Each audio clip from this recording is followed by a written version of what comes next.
What is up everyone, welcome back for another video of Diablo 3. So in this video we will talk about another build for the Invoker's set. So I made a video about the Invoker's Big Sticker build 2 weeks ago, but there's another build which is almost the same, but it's like 2 Greater Rift levels weaker. But still, you can go really high on the leaderboard with this build, and if you want to be a little bit different than all the other people, then just use this build. So first of all, the Invoker's set got buffed huge. It will be the strongest build for the Crusader in Season 12. If people say that is not true, then that is a big lie, because this build is the strongest build for the Crusader right now on the PTR, and it will be the strongest build for, it will be the strongest build in Season 12. So let's talk about the gears. So for this build you want to have all the pieces of the Invokers.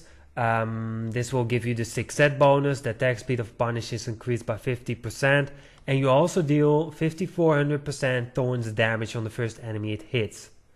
The 4th set bonus will give you 50% damage reduction after casting Bombardment. We will come back to this later. And the 2nd set bonus will give you area damage and you hit enemies in a 15-yard radius. Also, if you block an attack, your thorns will be increased by 140% for 2 seconds. This will give you a huge bonus damage in thorns if you got hit by a lot of enemies. Because we are not using bombardment skill, we want to use the Belt of Trove. This will cast bombardment every few seconds.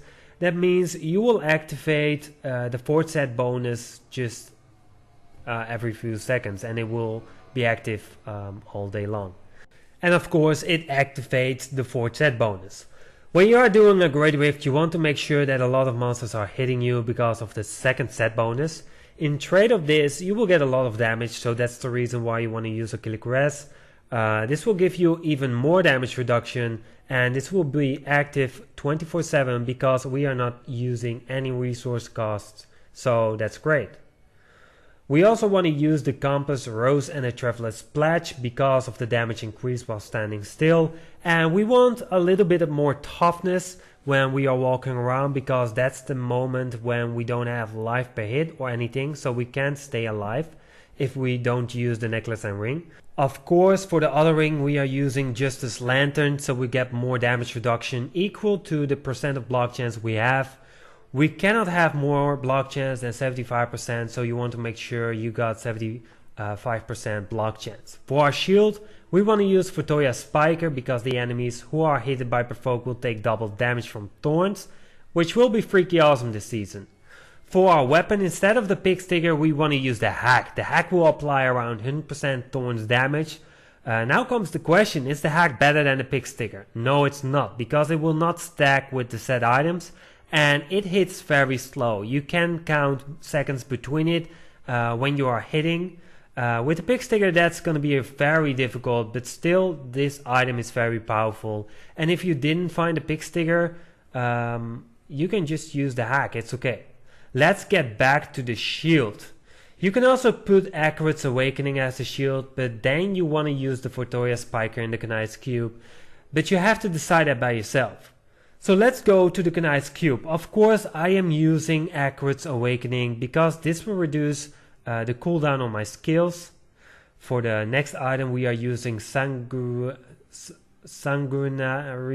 whatever it was, Fembraces, because of the area damage it gives you, and with the Provoke skill, which will be active the whole time, our thorns will deal double damage. Conventional elements, we don't want to miss this in our build because this is wrecking all the shit. For the gems I'm using Boyarki's Chip for the thorns buff, Bane of the Chicken because we want to kill the Guardian fast, and I lost my Bane of the Trap, but that will increase your damage. Where the fuck is my Bane of the Trap? Whatever, I don't need it. For the skills, that will be the same of my other Thorns build video, but let's talk about it again. Punish, Celerity increases the attack speed of Punish, and it will also increase your block chance by 15%.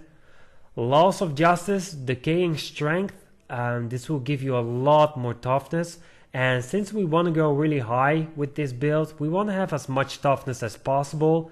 If you think I don't need it, go for Laws of Justice because it will increase the attack speed so you can apply the thorns faster. Provoke hit me, it will increase your block chance by 50%. You can have in total of 75%. Steed charge, endurance, so you can move and scout the map a little bit faster. Iron skin, reflective skin. This will give you some damage reduction, and it will also increase your thorns damage by 300%. And as last, the most important one, accurate champion prophet. This skill is keeping you alive. It will give you a lot of toughness and a second life. Don't be afraid when you still die with this turned on. Just keep in mind you have to reactivate it. For the passives, Iron Maiden, this will increase your thorns, which is great. Hold your ground, this will increase the block chance, which is great because that will give us more damage reduction. And Fever for the attack speed and cooldown reduction. And as last, Finery, this one will give you 1.5 strength. For the Paragon points, 25% movement speed in total, the rest in strength. For your offense, cooldown reduction, attack speed, the rest doesn't benefit this build. For your defense, all resist, armor, life regen. And for utility, life per hit and area damage. For the states on the gears, you want to have as a secondary thorns damage. Then for the helmet, strength, vitality, all resist. For your shoulders, you want strength, vitality, area damage, cooldown reduction, armor, strength, vitality, life percent. Necklace, physical damage, strength, attack speed. For your gloves, strength, vitality, attack speed, and area damage. For your belt, strength, vitality, all resist, and life percent. For your braces, physical damage, strength, vitality, life per hit. For your Justice Lantern, strength, attack speed, cooldown reduction. Pants, strength, vitality, all resist. Compass Rose, strength, attack speed, area damage, cooldown reduction. For the hack, strength, vitality, and attack speed. For the boots, strength, vitality, all resist, and movement speed. For Toya Spiker, strength, vitality, block chance, cooldown reduction, and thorns damage. So this is the build for the Invoker Crusader. It will be a strong build, just like the Pig Sticker build. You can go really high, trust me on my words. If you want, you can go really high. In my opinion, the Pig Sticker is a little bit better than the hack because of the attack speed. And the more attack speed you'll have, the more life per hits you can regain. If that's a word, I don't even know. But whatever.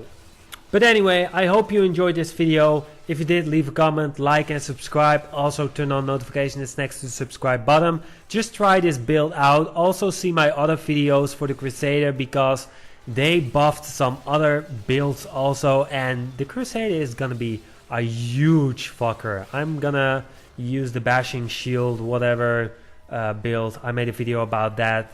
And that's gonna be a very cool build. And I'm gonna climb the leaderboard with that one.